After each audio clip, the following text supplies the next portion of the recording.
We'll have to see how it plays out, but at least the sun is out, man. I'm happy to see that. And you can see here on your screen lined up now, we have Jake Schuster going to lead the way in front of Josh Leatherbarrow for your second battle of the night. Jake Schuster now with that small block Chevy with a carburetor on it, being chased by the much more modern LS swapped 135. And you can see they leave the line. Jake with the big weight transfer initiation, nice and high on the bank, keeps the tire in, finally gets the second one up there. Leatherbarrow cutting the line a little bit, running a mid to low line on the bank, trying to make up some ground.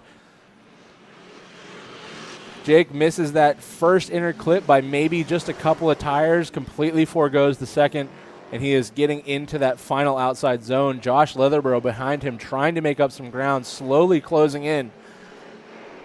Both of these guys, good job by Jake Schuster up front. That is, I know this is a new engine package for him. He got that car set up over the winter and just got some testing done, so good job. Leatherbarrow leading Jake Schuster into the distinct drift, outer zone 1. Straight line initiation.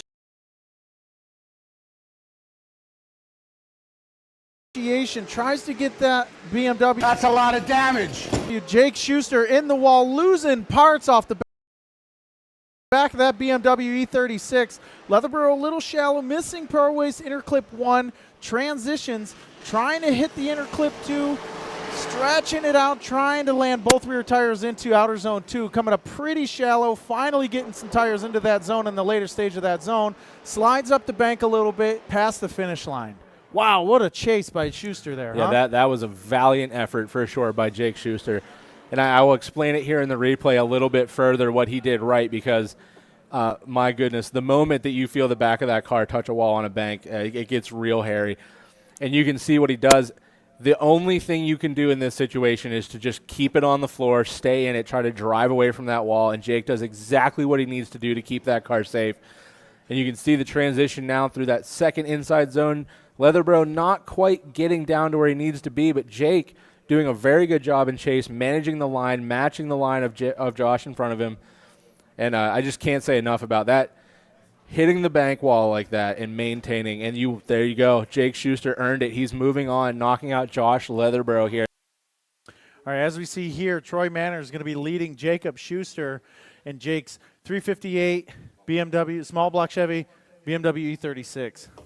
This is a tall task for Jake. I know Jake's been behind the wheel of that E36 for a while, but going against the reigning defending 2024 champ is going to be a tough one. Yeah, the lights are off and they have left. Troy Manor's going to lead the way. And you can see just how fast Troy Manor's car is. That big initiation there into turn 1. He is way up on the bank, one tire in the zone, not quite as far up as he needs to be. As he comes down through that first inner clip, absolutely nails it. Into that second clip, same situation as he makes his way into that final outside zone, dips the tire in nice and early and keeps it there. You can see the left foot brake trying to maintain the angle of that car as he finishes out the run. Absolutely phenomenal job there by Troy Manners in the lead. That is a textbook lead run. All right, and you can see Brian Reichert down there giving the drivers a thumbs up and setting the lights off for him. The lights have extinguished and they have left the line. Jake Schuster going to lead the way now into turn 1. Putting that torque to work of that small block Chevy and that E36 as he initiates now into turn 1. Not quite getting up into that first zone, but Troy following the line exactly where he needs to be. Jake in the lead there, missing that first inner clip and the second inner clip and trying to make his way out to that final outer zone. Shallow halfway through, but he does end up eventually getting out into it. And Troy there just kind of nosing that S14 in, making up a little bit of ground, but he knows he's at an advantage, so maybe trying to play it safe a little bit there. Don't get too overly aggressive and end up causing a problem you don't need. And you can see there Troy does exactly that, and it is enough to make him move forward over Jake Schuster here in top 16.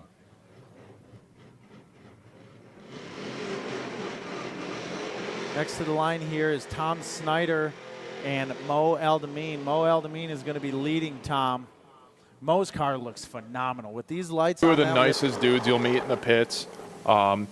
Jake struggled in the past with some BMW power plants. He's got a stock car carbureted V8 in this thing, and he was ripping last night. And Fred, super consistent. Well, this is going to be a fun battle to watch. Yeah. Make America carbureted again, people. Two similar cars, but two very, very different cars in the same exact breath here.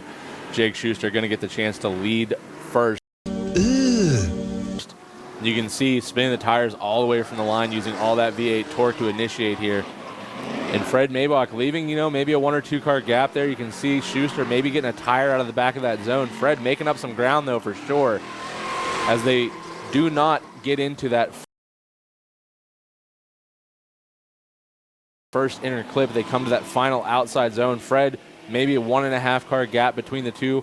Probably not really playing it too safe just yet, but good to see Jake Schuster out here in a car that's making decent power. It's going to be reliable. I mean, it's a tried and true engine. It's a small block Chevy. We all know what it is. Oh, hell no, man. What the? And you can see there, Fred, absolutely perfect initiation all the way through that first zone. Both tires in it all the way through. What?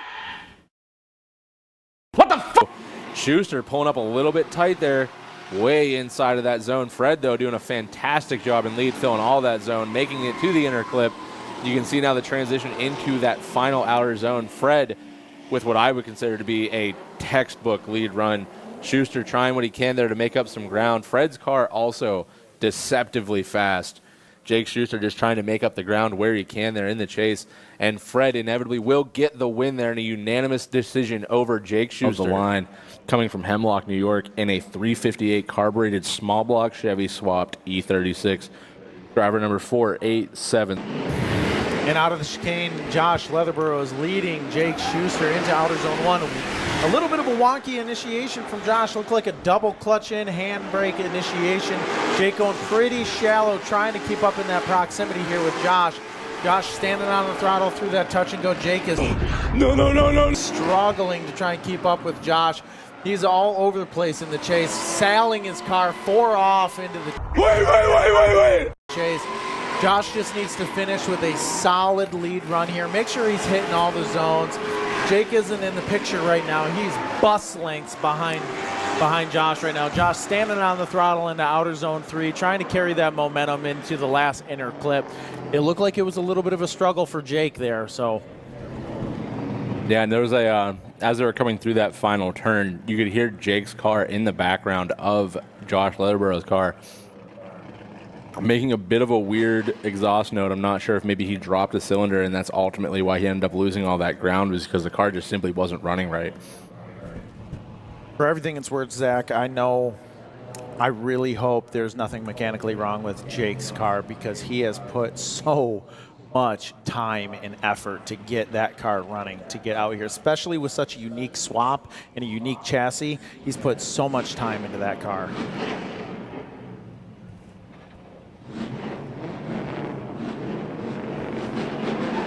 All right, Jake's going to lead the way here. Holy Jesus. What is that? What the f*** is that? Quick little weight transfer there from Jake. Doesn't quite get initiated by the 3-2-1, so we'll see what the judges have to say about that. Now as he is coming through that first outside zone, he's a little bit shallow. Leatherborough leaving maybe a 1.5 car gap. Big correction there in the lead from Schuster. I have to assume that car is down on power. I watched him drive in practice, and he was, tires lit the whole way around the track. So really, really unfortunate there for Jake Schuster. I have to assume the car's not running right. Something is definitely wrong, because Jake Schuster is doing a heck of a job in practice, putting on solid lead lines, putting down decent chases, just trying to figure out the keyhole here in part of this layout. And something has to be giving him a problem today. But you got to give credit where credit is due with Leatherborough chase. Hey, Patrick, are you angry too? Yeah, What's the matter? I can't see my forehead. And maybe he understood in the chase that something was wrong with Schuster's car, and kind of gave him a little bit of a balance in between his proximity to try and understand that he either might rotate or straighten out. Jake Schuster with the carbureted small block going against Andrew Shorkey in the LS3 powered C5 Vet. Earlier today, Schuster, I would say, put down one of the best competitive runs I think I've ever seen him run. Amazing to see him making progression the way that he is. And Shorkey, never a slouch, just the most violent driver we know. And you can see there, really good initiation. Shorkey just sits it on the wall, but Schuster, maybe a car width down The barrel down the bank there, but not letting him get away. Schuster cuts the line a little bit, trying to make up some ground. Shorkey, though, doing a phenomenal job in the lead as they come around to finish. And I got to say that coming from outside one into that infield there, Schuster just I don't know if maybe he was trying to make up some ground, cut the line a little bit, or maybe just got lost in the smoke from the back of the vet. Doctor, please help me. But it looked a little bit janky coming from the bank down into the infield.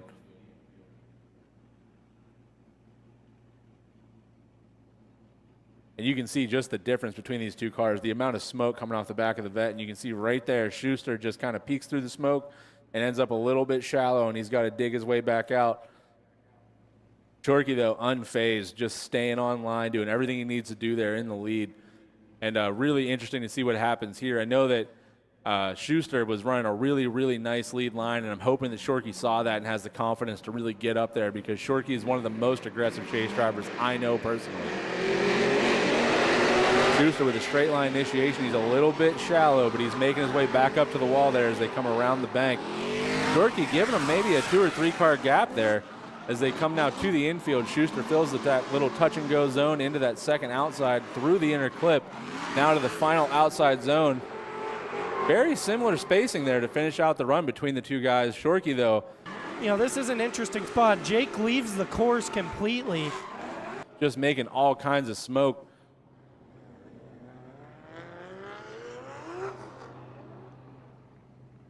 You can see here on the replay this initiation. Shorkey, I don't know if he's stepping back a little bit, maybe trying to give some room, but good 3, 4, maybe even 5 car gap there between him on initiation, and Shorkey trying to make up some ground there around the bank.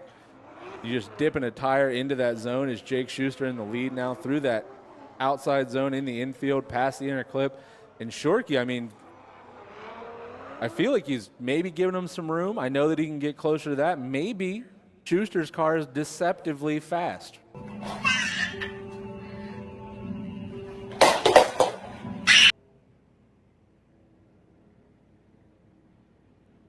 All right, Andrew Shorkey will indeed move on over Jake Schuster, but not for the lack of fight there from Jake.